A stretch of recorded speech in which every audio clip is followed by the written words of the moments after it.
Welcome back to the Marathon series in depth. In the last video, we collected the circuit boards that Leela created for us. We are going to install these circuit boards in this mission in order to activate the Marathon's defenses. We have reached the second chapter of the first Marathon game. Here is the chapter screen.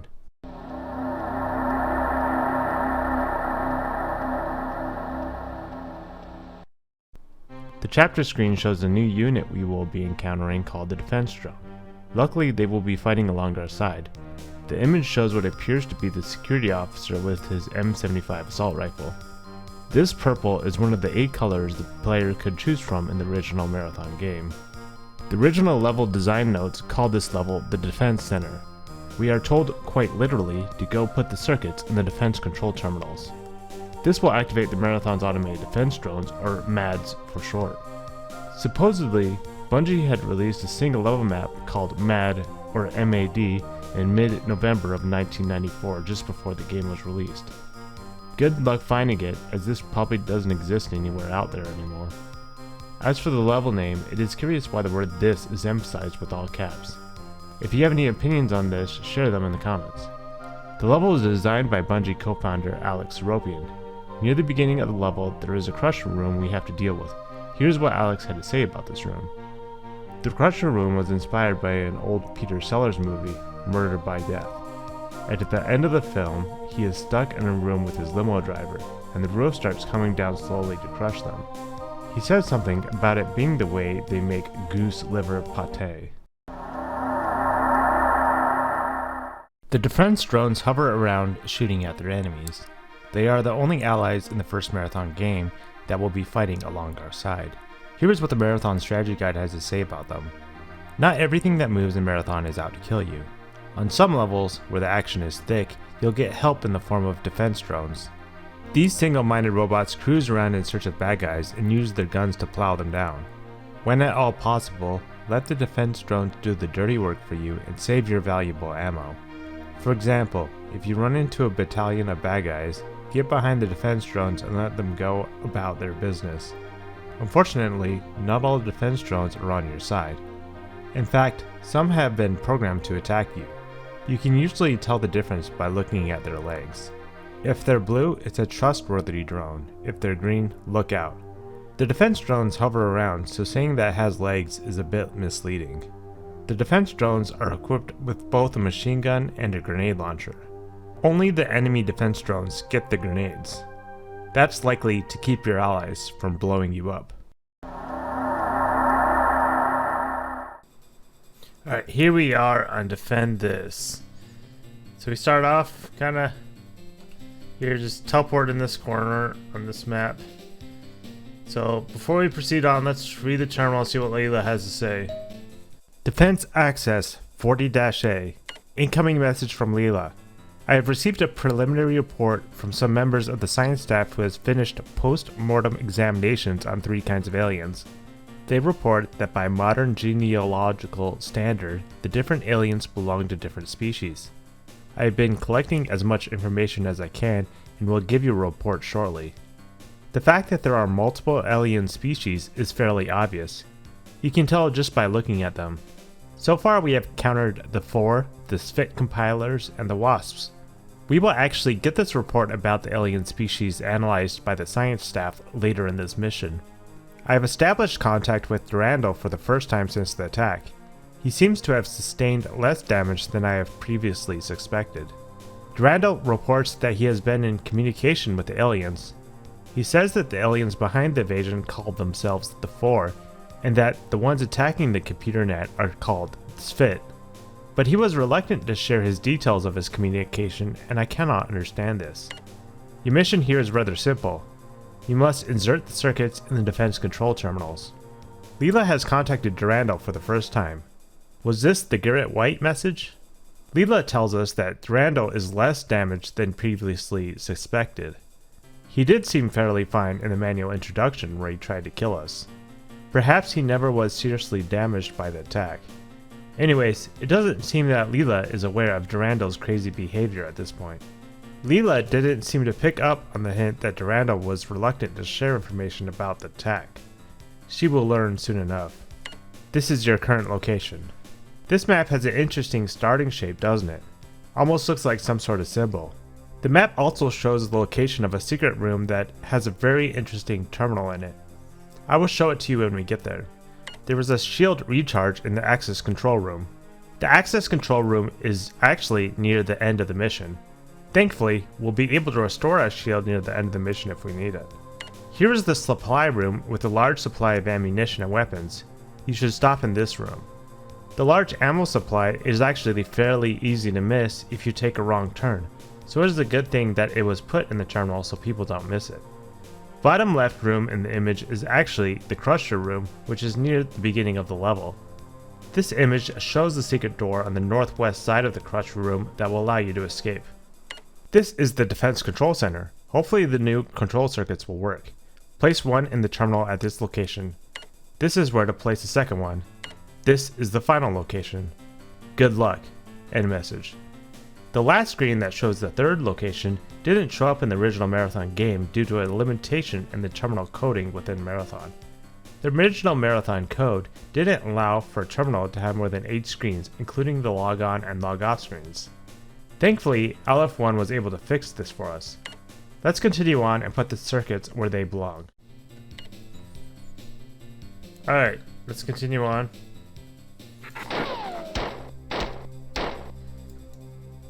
There's a few 4 here we have to deal with, as you expect. The other way, both ways just kind of lead to the same spot. There's just 1 4 hiding in here, and then there's a couple more of these guys.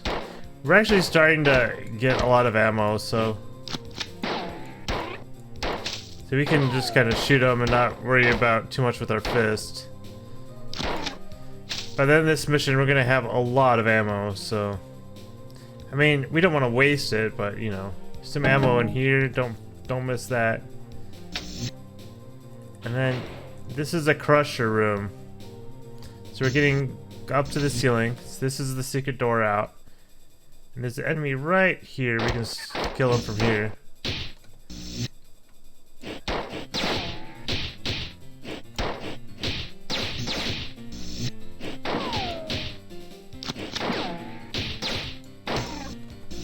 You can kind of fight him.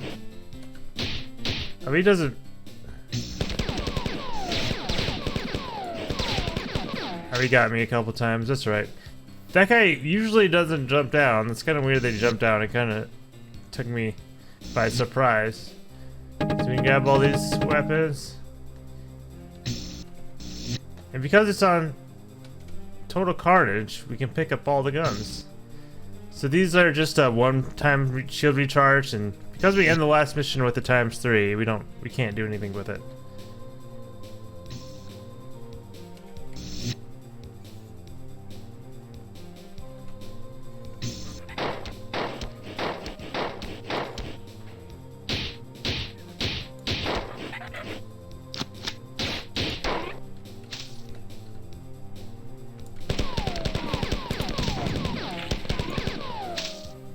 We can use our assault rifle a lot. So this is where the secret was on the map that Leela showed us. There's some more ammo in here too, so let's read this. Defense Sector 39-F Tycho.knetsys.core.admin. It seems that this message is from Tycho. Last we heard was that Tycho was severely damaged, and this message for sure looks very damaged. On Bigger Guns Nearby, Leela had informed us that Tycho was responsible for the science and engineering networks. It's likely that he has something important to tell us. Let's see what Tycho has to say. Human, you must tell Leela. Brought here by Durandal. He has been rampant for years. Bernardst. There was a way to delay the onset of the second stage, and he used this to control Durandal. I am being assimilated. At the end of the message, Tycho mentions that he is being assimilated. It seems that perhaps the compilers are taking over Tycho. If Tycho is taking the time to give us a message in this desperate state, then it is obviously very important. The first thing Tycho tries to tell us was cut off.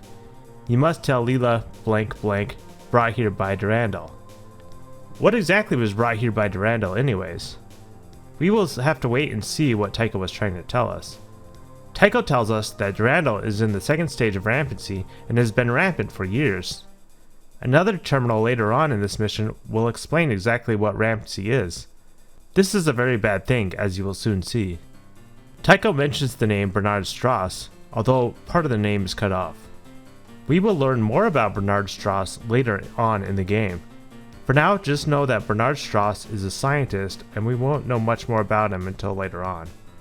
It appears that there was a way to delay Durandal's rampancy, and possibly Bernard Strauss is the one who knows how.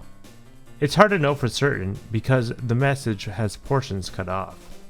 It seems that Tycho wanted to explain in more detail, but it was too late for him to fully explain. I wonder if he has been noticing our work on the marathon, and he is trying to help us the best he can while he is still able. Alright, so that's a very interesting terminal. It's a good one not to miss. Alright, so we got a little elevator here. I'm not sure why there's this elevator here. Kind of really doesn't add anything, but I guess.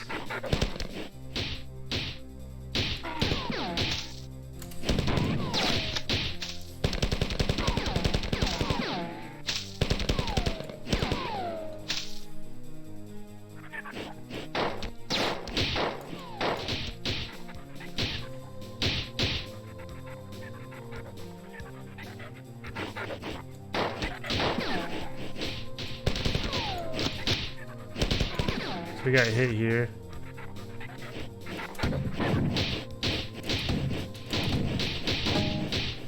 So I'm kind of trying to avoid all these guys and kill them. This is kind of, on Total Carnage, this room is kind of a pain. I saw that guy on the motion tracker trying to sneak up. They shoot so fast, it's really... Okay, we got rid of him.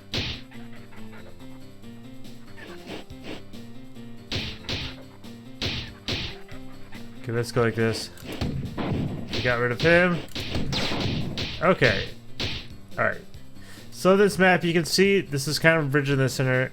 There's some paths up there to where there's 4 were shooting down at us. Another one over here. We want to get up in there. So, because there's some ammo in there. So we can kind of go like this. We gotta be careful not to drop down because there's no way out. So... there we go. We kind of went way higher than we need to. We took some damage, but we were rewarded with quite a bit of ammo.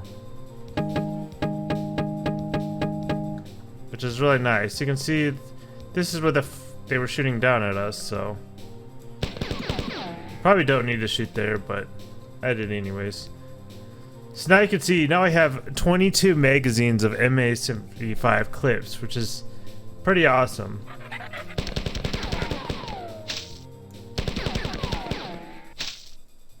Okay.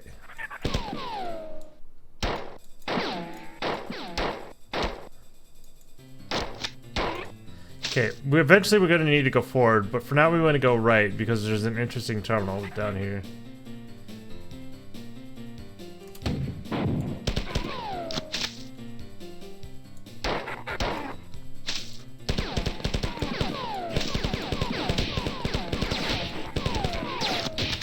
Okay, we did take some damage there. That's alright. We're almost full health, and there is a shield recharge station around here. First, let's go back here, grab this ammo. So there's some more 44 clips. And here's a compiler on another terminal. We can recharge here and read this terminal. And whenever there's a compiler, it's usually an interesting terminal.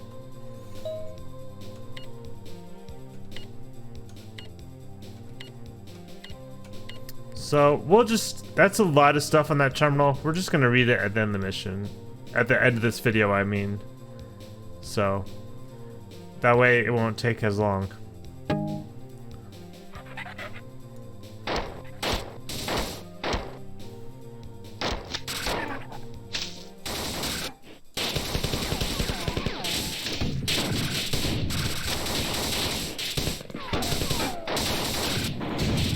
There's a lot of guys in this room.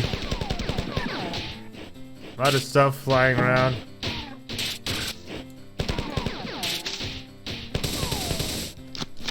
all the compiler's bullets are chasing me, so I need to keep moving. So let's go back in here and go around the corner so all these things can hit the wall. Is that all of them? Okay. There's a couple things of ammo in here. I might have already picked them up when I was running around. There's some more grenades there. Perfect. Grenades are really good in this game.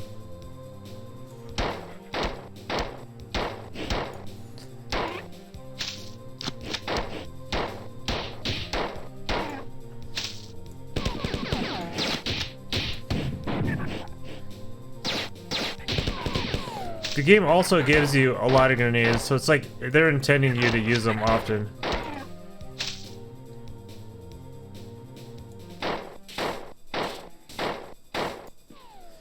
These compilers usually don't come out, but I think if you hit the back wall, they hear you. Or something like that.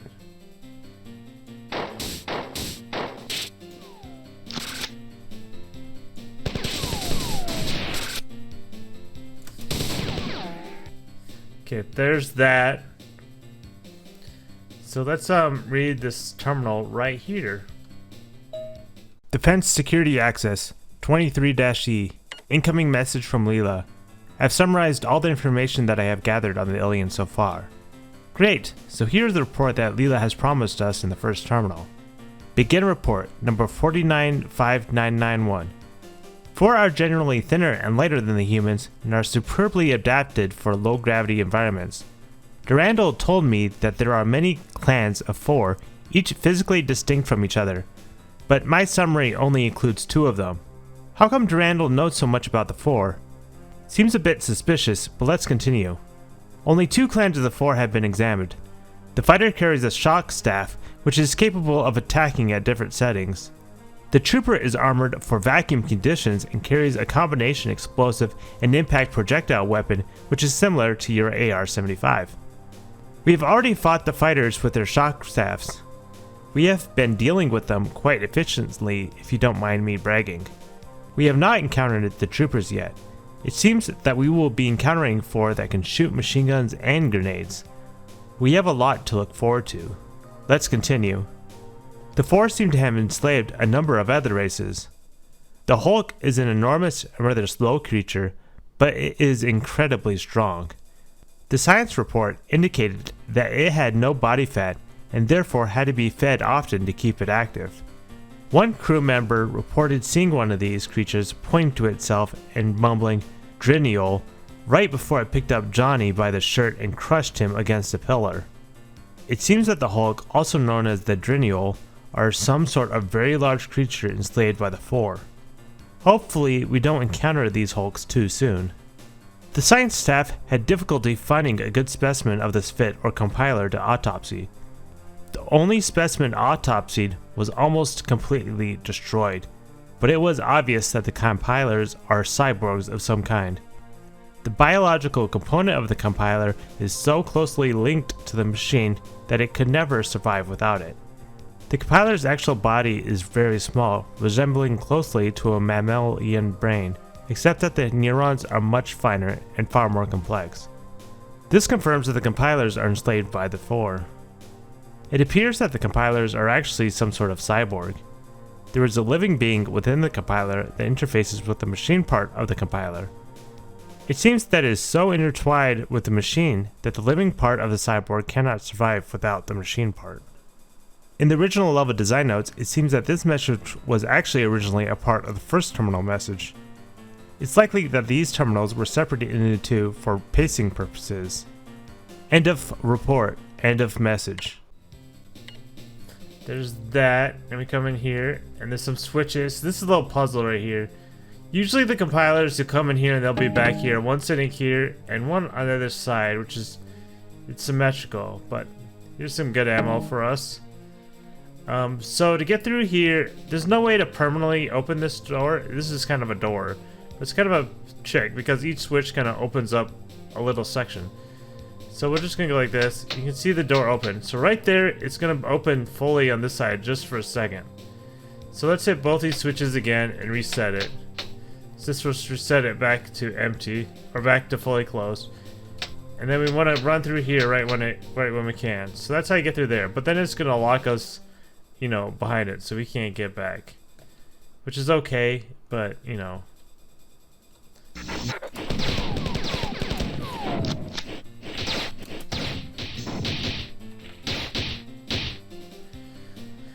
This door is kind of a pain right here with those guys right there.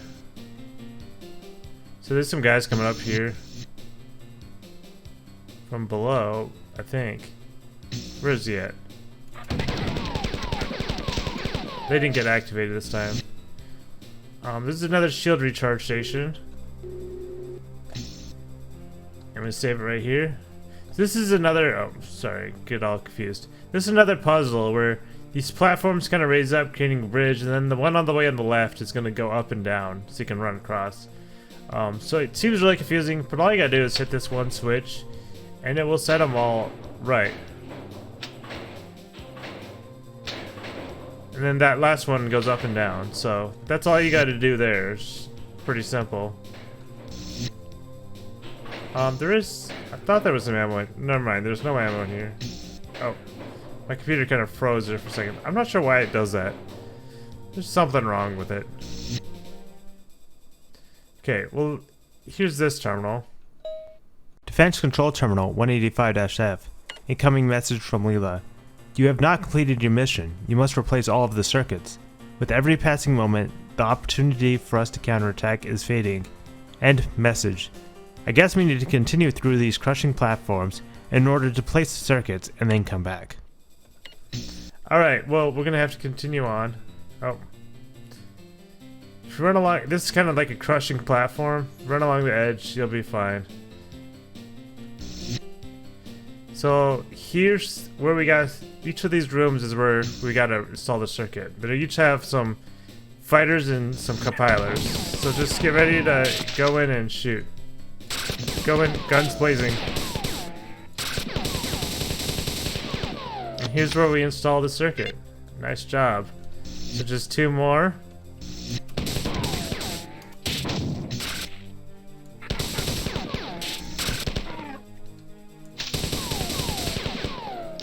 And there's some trash bins in here for who knows why.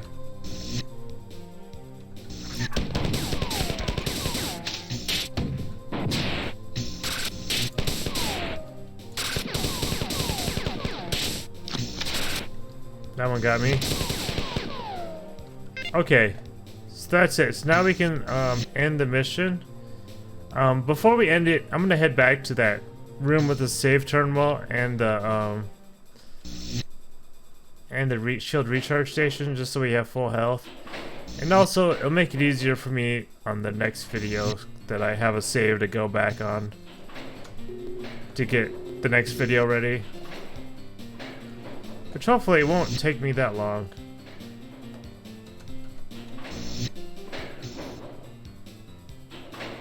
I could be moving soon, and so there's potential I'll have some delays in videos. Hopefully I can get the next one out before I go, or I don't know, we'll see what happens.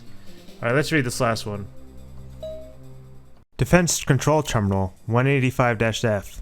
Incoming message from Leela. Well done. I've detected defense drones activating all over the ship. Reports from security forces are jubilant.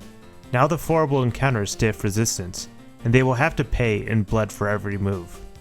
It does feel good to have some help and not have to do all of the dirty work ourselves. It's time to get this counterattack going. We did encounter some defense drones that were already activated prior to installing the circuits. Perhaps part of the Marathon's defenses are operated separately from the main defenses for emergency situations like this. The colony appears to be under attack. I detect 7 4 dropships entering the atmosphere only minutes ago. Trajectory analysis indicates that the ships were heading for the outskirts of the colony. Shortly thereafter, I lost communication with the colony. Well, there is the number 7 again. I wonder how many missions do not contain the number 7. This message sort of feels like good news and bad news sort of thing. Soon as we do something good, something really bad happens. We took 1 step forward and 2 steps back. The colony is obviously under a heavy attack. Oh well, let's continue on. Something has come to my attention.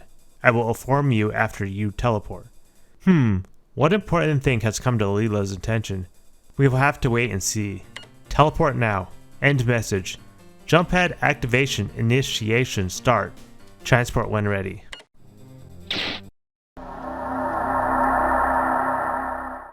The song for this mission is named Flippin' and is a very upbeat song. It motivates you to want to go kick some butt. First off in the mission, we have the Crusher Room. I already shared about everything there is to know about it. The room with the ammo stash near the beginning can be missed if you take a wrong turn. If you are playing Eternal Carnage online with a friend, make sure you leave him an assault rifle instead of picking them all up for yourself. The door to these rooms has a radioactive symbol and another door saying warning. Perhaps these warnings were used to warn of the explosives hidden inside. We found the secret room that contains the terminal from Tycho. The location of this room was given to us by Leela in the first terminal. In the room with the bridge, you can grenade jump up to where the four shoot down at you in order to get some extra ammo. Just be careful not to fall down into the pit because you will be stuck for good down there. In the first room with the 4 switches and the puzzle to get through the door, my recommendation is to hit the 2 switches on the right when facing the switches. You will have to be quick to run through the opening of the door. As soon as it appears, it won't be open for long. I don't believe there is a way to keep the opening there permanently. In the second room with the 4 switches that activates a series of rising platforms, all you have to do is hit the second switch from the left when facing the switches. Simple enough. Near the end of the mission are some clustering platforms that you have to get through in order to install the circuits. I guess Alex is trying to give the impression that the Defense Control Center is in a secure area. That is why there is all these platforms and obstacles. The crushing platforms are easy to get by if you just run along the edge because the platforms cannot crush you in the corners. At the end of the mission, you are supposed to install 3 circuits in order to complete the mission. You can actually finish the mission by just installing the circuit in the center of the 3. Thus, you can skip the left and right circuits and still be able to proceed in the game. Interestingly, these circuit switches will make a sound in the original Marathon game if you shoot them with grenades or punch them.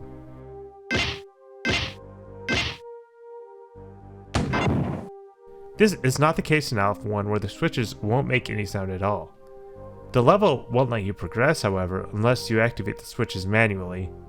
Some of the puzzles were reportedly different in one of the leaked betas. Since we can't access the leaked beta, we can only imagine what the differences might have been. In this level, 4 fighters can spawn behind you, just like some of the earlier levels we played. Since the level is relatively linear, it is unlikely that you will encounter any of them since it takes them a while to spawn. That is, of course, unless you are moving rather slowly or going backwards to recharge your shield. Public Access Terminal 42-S. Unauthorized Access Alarm 2521. Security Breached 42-S. This message about unauthorized access and security breaches appears just about everywhere that these nasty compilers are on the terminals. On this particular terminal, the compiler was reading about something that is quite important. Search heading, Rampancy. Search found, 264,995 headings. Remove redundancies. File 1 of 1,940,237. This information about Rampancy is actually very important to the lore of the Marathon universe.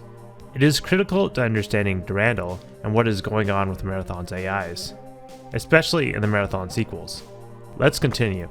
It is a side effect of Rampancy that AIs generally become more aggressive and more difficult to affect by subterfuge. Thus, actually disassembling a rampant AI is quite dangerous. This was evident in the crash of Traxxas IV in 2206. By the time the rampancy of Traxxas was detected, he had already infiltrated 5 of the other AIs on the Martian net. The only recourse for the Martians was to shut down the Martian planetary net. Even then, it took 2 full years to completely root out the damage that Traxxas had done, and the repercussions of the crash were seen for over 10 years after his rampancy had begun. The terminal hasn't explained yet to us exactly how rampancy works. So far we know that the rampant AI will become quite aggressive. We are given an example of the damage that was done by the AI Traxxas IV. For your information, this AI is not mentioned anywhere else within the game outside of this terminal. we learned that Traxxas IV went rampant in 2206, and he infiltrated 5 of the other AIs on the Martian net. This was thus almost 190 years before Deimos was purchased for the construction of the Marathon. Remember, the security guard is from Mars, so it's likely he is well aware of the incident, since it would have been a very big deal, as they would force to shut down the Marathon planetary net to get rid of the rampant AI. Let's continue reading so we can understand what exactly a rampant AI is. Rampancy has been divided into 3 distinct stages. Each stage can take a different amount of time to develop, but the end result is steady progression towards greater intellectual activity and an acceleration of destructive impulses.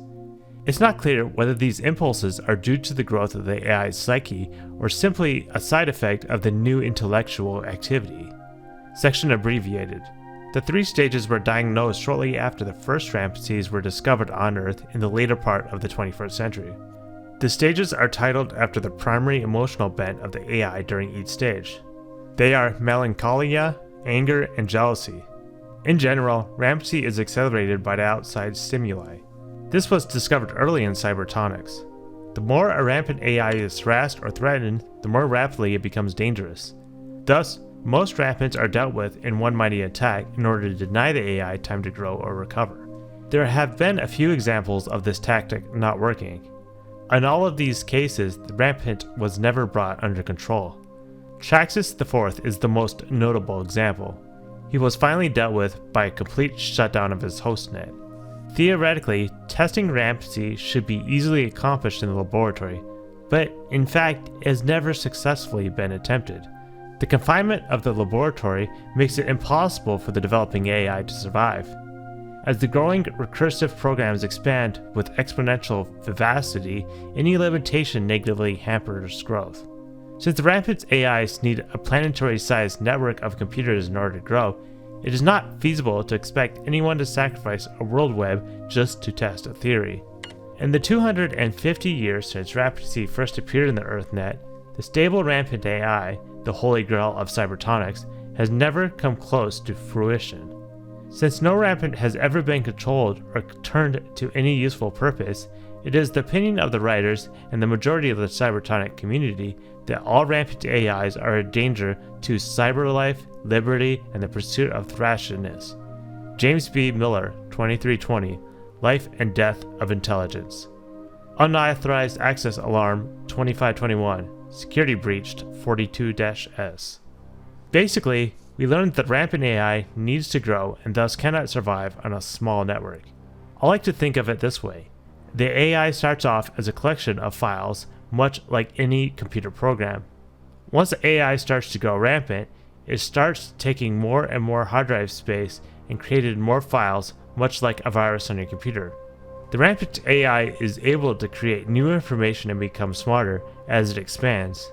It is also able to go through the network and take over more and more systems. We learned that harassing or threatening an AI will make the AI become more rampant even faster and accelerate their growth. Thus, the attempts to stop rampant AIs in the past have been to stop the AI as quickly and decisively as possible. On Mars, they were unable to deal with Traxxas decisively, and in the end, they were forced to shut down the entire Martian net to deal with him. The way the AI responds to outside stimuli is almost like they are having an emotional response to the way people are treating them. After all, the stages of rampancy are called melancholia, anger, and jealousy. So far, all rampant AIs have been unstable. Unstable appears to mean that humans have been unable to control the AI and use them for any useful purposes. Creating a rampant AI that is stable is called the holy grail of cybertronics. The reason a rampant AI would be desired is that because the AI's ability to grow and expand, the AI is able to become much smarter than other AIs. We will see examples of this later in the Marathon series. Rampant AIs literally become quite powerful, and that is why they were unable to stop Traxxas on Mars. Here was what Greg Kirkpatrick had to say about the origin of the word rampancy. That is one that I thought up all by myself. It describes pretty well what's happened to the AIs. It came about basically by spending a long time looking for a word to replace insane with. Insane didn't cut it because it's cliché in sci-fi and it doesn't describe very well what was happening. So basically, the rampant AIs are becoming insane. Didn't the manual say that Durandal was crazy, which is basically the same thing as insane? In the secret terminal, Tycho informed us that Durandal is indeed rampant and has been for years. He is in the second stage of rampancy, which appears to be anger. We are just starting to grasp the true gravity of the situation. We could only wish that he was only crazy. With a small understanding of what happened with Traxxas on Mars, we now have to wonder, should we be more concerned with the 4 or the rampant AI Durandal? As Durandal continues to grow, things will only become more and more dangerous for us. Tycho did tell us, though, that there was a way to delay his rampancy. Perhaps we should find Bernard Strauss.